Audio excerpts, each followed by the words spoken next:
오늘 말씀의 배역은 이스라엘 백성들이 바벨론의 포로로 잡혀가 돌아오면서 말씀이 시작이 됩니다. 하나님께서 70년 이후에 이스라엘 백성들이 이스라엘에 돌아올 것을 하나님께서 약속하셨습니다. 이 말씀을 듣고 이스라엘 백성들은 이 말씀이 성취되기를 기도하고 기대합니다. 그리고 지금 그들은 진짜 하나님 말씀대로, 약속대로 이스라엘 땅에 돌아오게 되죠. 할렐루야. 이제 그들은 하나님을 위해 살자, 사명대로 살자, 이렇게 고백합니다. 아니, 더 구체적으로 우상 숭배하지 말자, 하나님과 동행하며 이제 하나님만 섬기자라고 고백하죠. 하나님의 백성들은 느헤미야를 통해 무너졌던 성벽을 고치기 시작합니다. 그런데 자기의 좋은 것들을 다 내어놓습니다. 왜 그랬을까요? 우리는 누구의 백성이기 때문에? 하나님의 백성이기 때문에. 하나님의 백성들은 우리의 가진 것은 누구로부터 왔다고 고백할 수 있습니까? 예, 하나님으로부터. 그래서 이렇게 드려지는 예물은 하나님으로부터 왔다고 고백하는 우리의 신앙의 고백인 줄 믿습니다. 보여지는 것이 곧 신앙의 척도입니다. 나는 하나님의 백성이다. 내가 여태까지 어떻게 살았던지 이제는 나는 다른 것에 나의 마음을 뺏기지 않겠다. 나는 하나님 말씀대로 살겠다. 자기 삶에 다짐을 하고 나아갑니다. 그리고 이어서 하나님 나를 세워가라는 마음이 모아지기 시작하죠. 그런데 어떻게 하죠? 이때 사마리아 사람들이 자기도 이스라엘 백성들이라고 끼워달라고 합니다. 유대인들이 끼워졌을까요? 안 끼워졌습니다. 거절했어요. 냉정하게요. 그러자 사마리아 사람들은 정치적으로, 종교적으로 이들이 하나님 성전을 재건하는 것을 방해합니다. 어떤 방해할까요? 에스라서 4장 4절에서 8절입니다. 같이 한번 읽어보도록 하겠습니다. 이로부터 그 땅 백성이 유다 백성의 손을 약하게 하여 그 건축을 방해하되 바사왕 고레스의 시대부터 바사와 왕 다리오가 즉위할 때까지 관리들에게 뇌물을 주어 그 계획을 막았으며 또 아하수로가 즉위할 때에 그들이 글을 올려 유다와 예루살렘 주민을 고발하니라. 아드사스다 때에 비슬람과 미드낫과 다부엘과 그의 동료들이 바사왕 아다사스에게 글을 올렸으니 그 글은 아람 문자와 아람 방어로 써서 진술하였더라. 방백 룸과 서기관 심세가 아다사스 왕에게 올려 예루살렘 백성을 고발한 그 글에 보십시오. 예, 보시면 유다 백성의 손을 약하게 합니다. 예, 열심히 힘을 모아서 나가고 있는데 힘을 약하게 해요. 그리고 건축을 방해하는데 세세하게 나타납니다.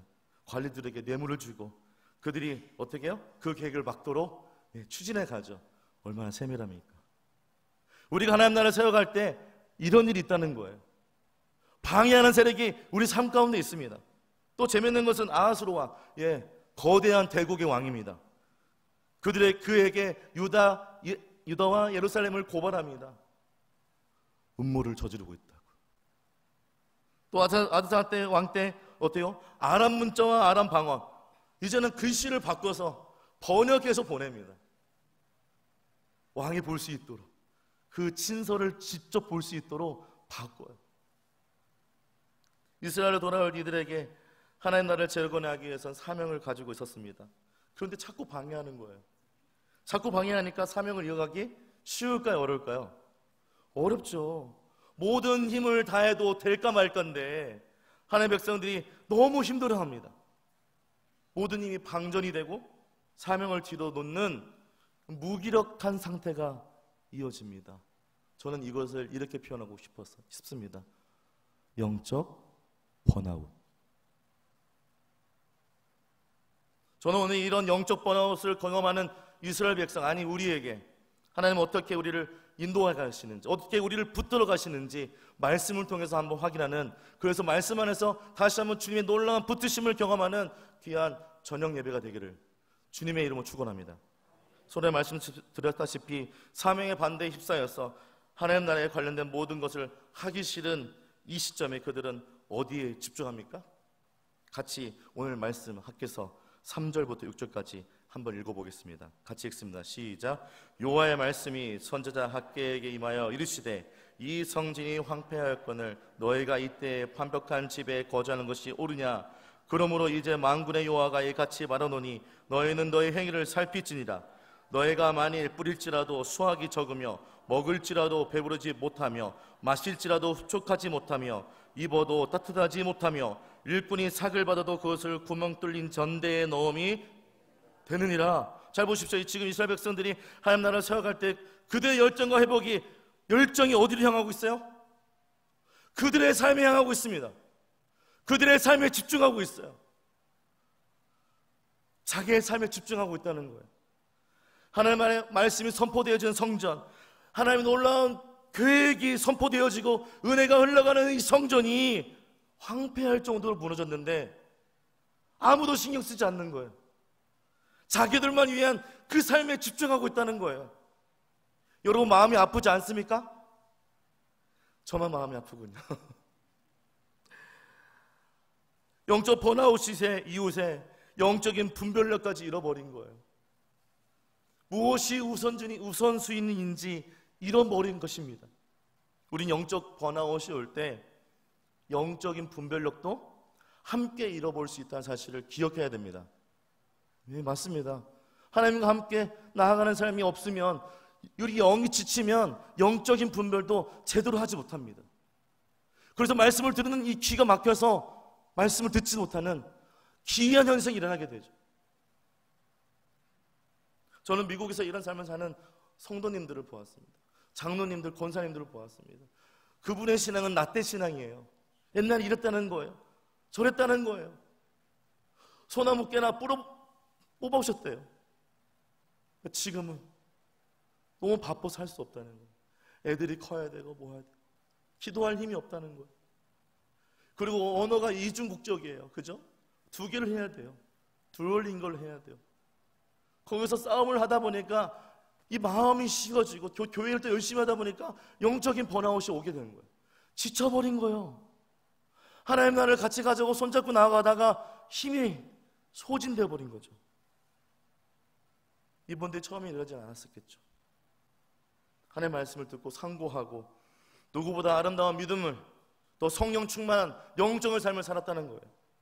그런데 어느 순간 영적인 번아웃을 경험하고 영적인 분별을 잃어버린 채 믿음과 반대되는 삶을 살아가고 있다는 거예요. 그래서 그분들은 영적으로 유리 멘탈을 가지고 있습니다. 미국에 계신 성도님 들어도 어쩔 수 없습니다. 영적인 멘탈을 가지고 있어요. 유리적인 멘탈. 그런데 우리가 어느 순간 영적 번아웃을 경험하고 이런 경험할 때 우리 믿음이 반대로 가는 이스라엘 백성 오늘 확인하고 있는 겁니다. 또 우리를 경험할 수 있겠죠. 또 우리들만 이런 줄 알았어요. 감사하게도 성경에 보니까 다른 경우가 있더라고요. 어디 있을까요? 바로 구약의 신학의 교장이라 불리는 선지자입니다. 누굽니까? 갈멜상의 영웅. 예, 항상 이렇게 얘기하면 엘리사인가 엘리야인가 말을 잘해야지. 네, 엘리야입니다. 엘리야가 바로 이런 경험을 하게 됩니다. 열왕기상 19장 9절에서 10절입니다. 한번 같이 읽어보겠습니다. 시작.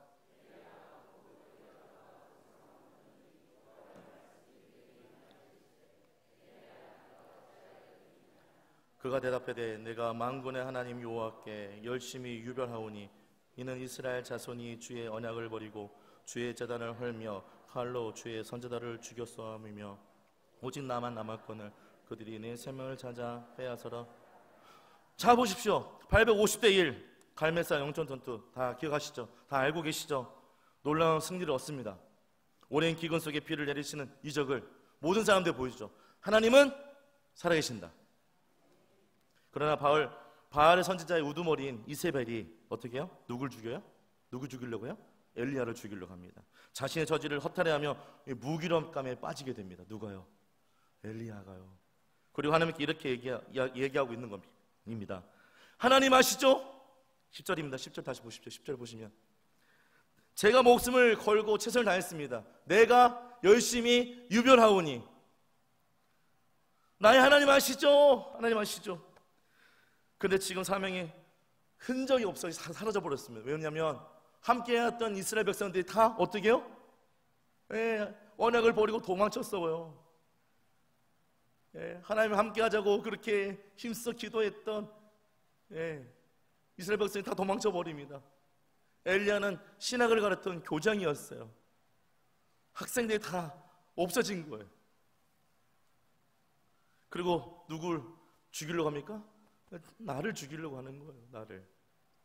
하나님, 저 너무 힘들어요. 하나님, 저 너무 힘들어요. 이렇게 얘기하고 있는 거예요. 그래서 어디에 숨습니까? 동굴에 숨습니다. 동굴. 그렇게 850대 1로 믿음에 충만했던 사람이 어떻게 해요? 영적 번아웃이 당해가지고 동굴에 숨어 있는 거예요. 동굴에. 예, 이해가 됩니다. 이런 경우가 있다는 게 감사하기도 하고요. 누가 영적인 번아웃을 강합니까? 엘리야. 현 시대도 그렇습니다. 우리 한국교회는 앞만 보면서 사명을 다해 열심히 하나님을 따라 섬겼습니다. 맞습니까? 이때는 아멘 하셔야 됩니다.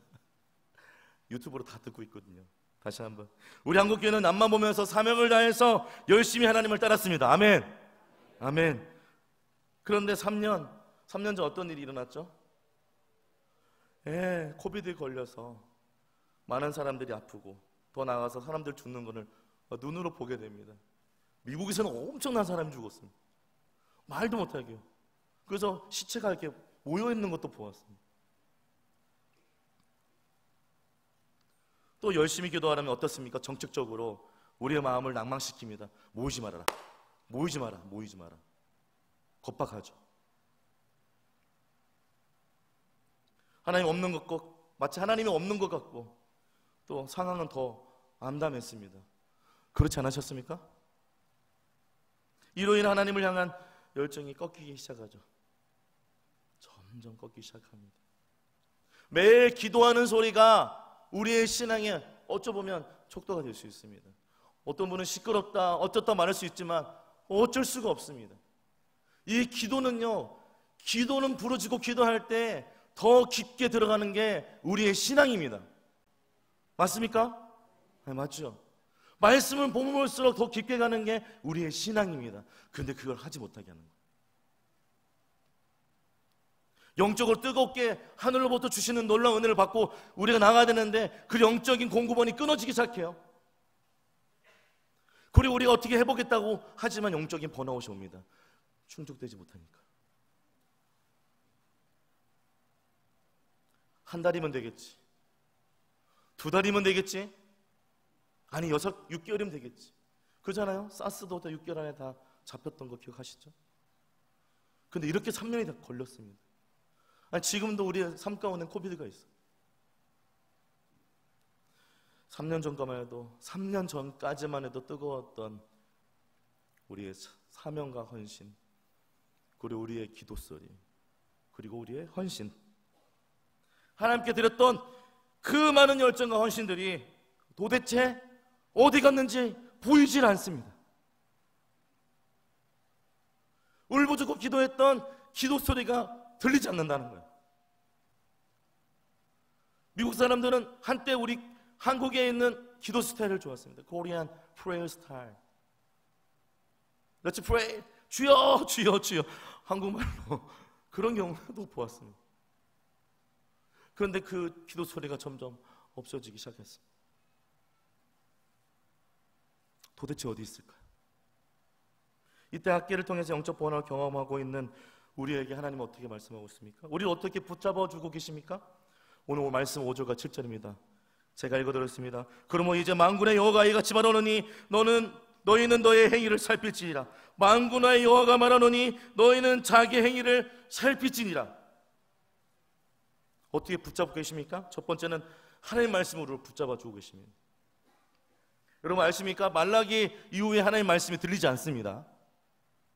그죠? 하나님께서는 그러나 지금 어려운 환경에서 어떻게 말씀하고 있습니까? 우리에게 말씀을 하고 계세요. 단절된 게 아니고 끊어진 게 아니고 말씀으로 우리를 붙잡아 주고 계세요. 하나님이 말씀하신, 그죠? 하나님, 우리가 엉망하여 넘어져 있을 때에도 항상 우리에게 말씀하기를 원하십니다. 하나님, 우리가 번아웃 되어서 하나님과 멀어질 때에도 하나님 우리를 여전히 우리 심령 가운데 말씀하시기를 원하십니다. 왜 이렇게 말씀해 주십니까?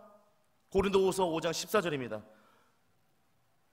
같이 읽습니다. 그리스도의 사랑이 우리를 강건하시는다. 같이 한번 시작. 네, 중간에 생략했습니다. 네. 왜냐하면 하나님께서 그의 백성, 즉 우리를 사랑하시기 때문입니다. 하나님은 자기 백성을 사랑하셔서 그의 백성들인 우리를 강하게 붙들어 주시죠. 그리고 함께 하십니다. 주님의 놀라운 말씀 우리를 붙잡아 주시죠. 아멘. 이 말씀의 안에는 구원의 능력이 있고 우리의 살 소망에 놀라운 또한 생명이 그 안에 있는 줄 믿습니다. 하나님 말씀이 우리 마음속에 역사하셔서 우리가 주님 말씀 안에 강하게 붙잡힌 바 되기를 하나님이 원하신다는 거죠.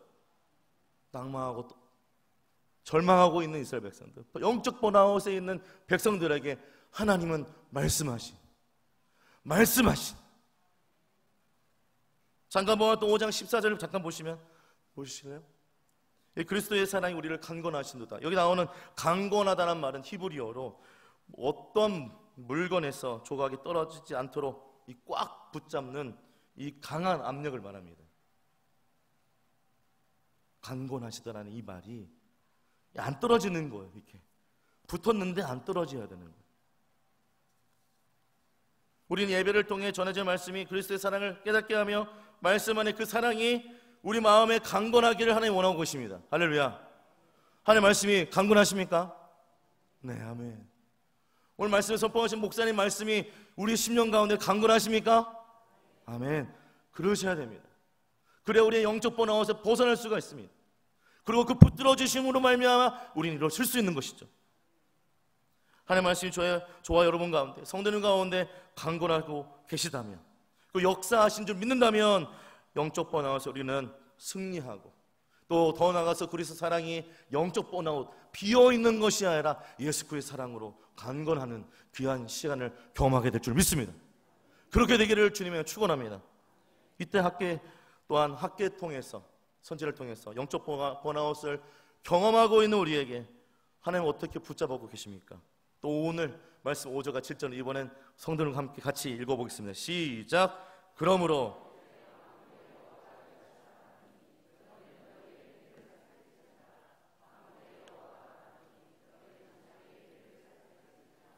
아멘. 이때 학기를 통해서 영적 번아웃 경험을 우리에게 어떻게 말씀하고 계십니까? 어떻게 붙잡아 주십니까? 두 번째는 죄를 깨닫게 하심으로 우리를 붙잡아 주십니다. 사랑하는 자식은 때려서라도 가르친다고, 그죠? 돌아오길 바라죠. 저희 어머니, 저희 둘째 형이 집을 10년 동안 가축을 했습니다. 큰 유튜브에 나가는데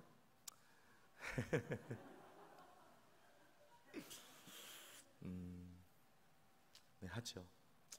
네. 제가 신방사역을 하면서 성도님들의 얘기를 절대 하지 않는 이유는, 저의 예언을 듣는 이유는 성도님들과의 약속이 있기 때문에 그렇죠. 저희 둘째 형이 가출했습니다. 큰 죄를 짓고 가출했어요. 저희 어머니한테 이 머리카락을 잘라서 꽃신 삼는다고 했던 자식인데, 그 자식이 큰 죄를 짓고 10년 동안 가출합니다. 전화 한 통화 안 해요. 저희 어머니 집 나간 자식 신발이라도 이렇게 집에 갖다 놓으면 올 줄 알고 맨날 이렇게 2시는 갖다 놓고, 밥 먹을 때 숟가락, 젓가락 항상 놔두고 기다리십니다. 지금 돌아오셨어요.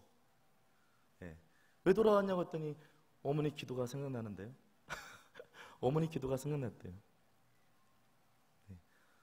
자식은 마음에 품고 있는 거죠. 하나님은 우리 아버지이십니다. 네, 그래서 우리 마음에 그 사랑이 강건하도록 붙잡아 주시기를 원하고 계시죠. 그런데 중요한 건 뭐냐, 그 자식이 잘못될 때가 있다는 거예요. 죄라는 거죠.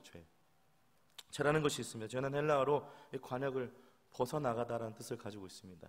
다 알고 계시죠? 구부러지다는 의미도 갖고 있습니다. 설교학을 할 때는 한 가지만 써야 됩니다. 이 두 가지를 다 쓸 수 없어요. 그러나 일맥상통합니다. 구부러지거나 관역을 벗어나거나 목표와 다른 방향으로 가는 것, 이것을 죄라고 하는 거죠. 하나님과 함께 나가야 되는 길이 있다는 거예요. 말씀의 길이 있다는 거예요. 그것을 벗어났다는 거예요. 이것을 죄라고 합니다. 하나님께 나가야 될 그 길이 어긋났어요. 하나님 이때 이 어긋난 관계를 다시 회복하기를 원하십니다. 그 회복의 시작을 뭐로부터 해요? 우리 죄를 고백하는 것, 또 드러내는 것부터 하기 시작했습니다. 옛날 연애할 때요, 여자분들 계시. 제가 뭘 잘못하면 이렇게 얼렁뚱 넘어가려고 합니다. 그러면 항상 그러죠. 뭐 잘못했어? 기억이 안 나요. 기억이 안 나요. 얼렁뚱땅 넘어가려고 모면하는 그 생각 때문에 무슨 죄를 지었는지 생각이 안 나요. 무슨 죄를 지었니? 미안해. 내가 잘못했어. 계속 여자분들은 어때요? 네. 뭐가 잘못됐는지 얘기하는 거예요. 그걸 정확히 알고 넘어가자는 거예요. 기억이 도대체 안 나요. 기억이 도대체 안 나요. 누가 전화 오기를 기다리죠, 막.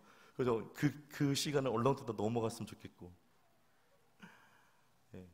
관계가 회복되려면 자기의 죄를 정확하게 알아야 돼요. 근데 그걸 드러내는 거예요. 드러내는 것부터 회복이 시작되는 거예요. 네. 또 부모님한테 엄청 맞잖아요. 저희 어머니 항상 물어줘. 뭘 잘못했어? 그러면 맞는 일하고 정신이 없어가지고 기억이 안 나요, 제가. 하도 많이 맞아가지고 맞다 보니까 정신이 혼미한 거예요. 무슨 죄를 지었는지 기억이 안 나요. 그러면 더 맞아요. 안 때렸으면 좋겠는데. 무엇이 잘못됐는지 관계가 회복되려면 죄를 드러내야 되는 거예요. 그래서 5절 7절에 보면 행위를 살피지니라. 우리 삶의 전반적 모습을 하나씩 말씀하시면서 우리 삶을 돌아보라고 합니다. 우리 하나님 너무 잘 알고 계십니다. 아멘. 나를 제일 잘하는 분이 나밖에 없다 생각하지만 절대 착각합니다, 여러분. 하나님이 잘 알고 계십니다. 시편 139편 16절을 보면 내 형질이 이루어지기 전부터 뭐래요? 주의 눈이 보였다. 주님이 눈이 보셨다. 이렇게 얘기하고 있어요. 그러니까 내가 만들어지기 전부터 주님이 나를 알고 있다, 안 알고 있다? 알고 있다. 이렇게 말씀하고 계세요. 사랑하는 성도님들, 하나님 다 알고 있습니다. 감출 것이 없습니다. 오실 때 기도하잖아요. 하나님 용서해 주시옵소서. 항상 우리 대예배 시작할 때 참회 기도를 드리잖아요. 그죠? 그 의미입니다. 내 안에 있는 걸 다 드러내고 관계가 정리가 돼야죠. 관계가 정리가 된 다음에 앞에 나가야 되죠. 정리가 안 된 상태에서 어떻게 하겠습니까? 저도 이제 관계를 하도 죄를 많이 죄를 지어서 저도 설교 올라오기 전에 기도를 하고 올라오는데 저도 관계가 좀 회복이 된다면 올라야죠. 우리가 믿음으로 살아가다가 영적으로 지쳐 쓰러진 상황 다 알고 계십니다. 그러나 하나님은 이 관계를 회복하기 위해서 우리에게 요구하고 계시다는 게 있다는 거죠. 뭐예요? 회개. 좀 무거우십니까? 회개가 필요합니다. 눈물로 우리 죄를 다 고백하고 떠오르는 것들이 있으면 기도해야 되는 거죠. 수련회 때 가면 어떻게 기도하죠? 회개! 주여! 모르고 주여! 하고 눈물 막 흘리고 나서 나중에 보면 은혜 받았군. 회개 많이 했구나. 예, 맞습니다. 맞아요. 다 잘못된 게 아니에요. 예, 하나님이 다 떠오르게 하시죠. 그런데 오늘 우리에게 원하시는 회개는 그런 회개가 아닙니다. 잘 보시면 다 드러내세요. 보십시오. 4절, 5절, 6절, 7절 보십시오. 보시면 죄를 다 드러냅니다. 누굴 통해서요? 네, 선지자 학기를 통해서 선포하게 해요. 너희들이 지금 이런 상태다. 너희들이 지금 이런 상태다. 우리의 삶을 말씀에 비추어 보는 회개. 할렐루야. 감정의 회개가 아닌 말씀 앞에 내가 바로 서서 회개하는 그런 마음을 주님이 원하시고 있다는 겁니다. 저도 제가 경험한 예수님 그리고 회복은 예배를 통해서 회복을 했습니다.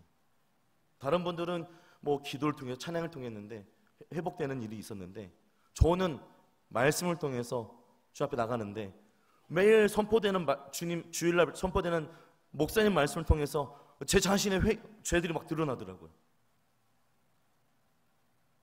내 삶이 드러나. 그때부터 제 삶이 회복되기 시작했습니다.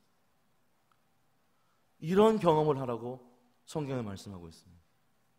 말씀을 비추어서 진정으로 회개할 수 있는 진짜 회개. 왜 그렇습니까? 오늘 고린도 3장 16절 한번 읽어보겠습니다. 시작. 너희는 너희가 하나님의 성전인 것과 하나님의 성령이 너희 안에 계시는 것을 알지 못하느냐? 누구든지 하나님의 성전을 더럽히면 하나님이 그 사람을 멸시하리라. 하나님의 성전은 거룩하니 너희도 우리는 하나님의 성전이기 때문에 하나님의 아들이지만 하나님의 성전입니다. 그래서 우리를 붙들어 가시죠. 그리고 하나님 말씀하십니다. 이전까지 하나님이 없이 살다가 많은 괴로움과 낭만 속에 지쳐 쓰러져가는 인생, 아니 영적으로 지쳐 쓰러져가는 우리의 신앙 가운데 하나님 말씀하십니다. 이제 우리에게 하나님 말씀 어떻게 말씀하십니까? 우리 함께 성전을 건축하자 말씀하고 있죠. 함께 고백하겠습니다. 성전을 다시 세우자. 말씀 앞에서 우리를 비춰보고 하나님이 우리를 인도하시는 낭만 가운데 있고 영적 번아웃에 있을 수밖에 없는 환경일지라도 하나님은 너와 함께 하신다. 너희들을 붙들어 주신다. 말씀으로 붙들어 주시고 회개로 붙들어 주신다. 나와서 다시 한번 하나님의 성전을 지어가자. 그런데 먼저 지어야 할 성전이 있다. 바로 내 안의 성전. 내 안의 성전. 12절을 한번 마지막 읽고 결론을 내겠습니다. 12절입니다. 시작. 스디의 아래 스룹바벨과 요사닥 아들 대제사장 여호수아와 남은 모든 백성이 그들의 하나님 여호와의 목소리와 선지자 학개의 말을 들으니 이는 그들의 말씀.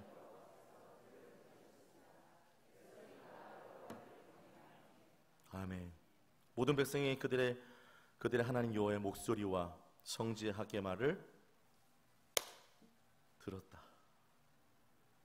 영적으로 막혀 있는, 영적 번아웃 되어 있는 이 백성들에게 하나님 말씀하실 때 그들이 어떻게 해요? 회개하고 주 앞에 나올 때 하나님 함께 하시다는 걸 경험하고 더 회개할 때 어떤 일이 났어요? 말씀을 들었다. 목소리를 들었다. 그리고 어떻게 해요? 그 다음이 중요합니다. 다 여호와를 경외한. 영적 번아웃에서 다시 한번 일어서는, 내 안에 성전이 세워지는 역사가 시작됐다는 겁니다. 사랑하는 성도 여러분, 우리는 어쩌면 많은 바쁜 시대의 생활 속에서 또 인본주의라는, 또 하나님 없이 살 수 있고 경험으로 살 수 있다는 포스트 모더니즘에 살고 있습니다. 이 시대에게 우리가 보여줄 수 있는 것은 바로 하나님이 내가 말씀하신다는 것을 믿는 것과 또 내 안에 살아계신 하나님을 사랑한다는 것, 또 그분 앞에 나갈 때 우리를 붙잡아 역사하신다는 사실을 우리는 기억해야 됩니다. 그럴 때 우리 교회는, 또 이 한국 교회는 다시 세워집니다. 프로그램이 아니라 나로부터, 우리 교회부터.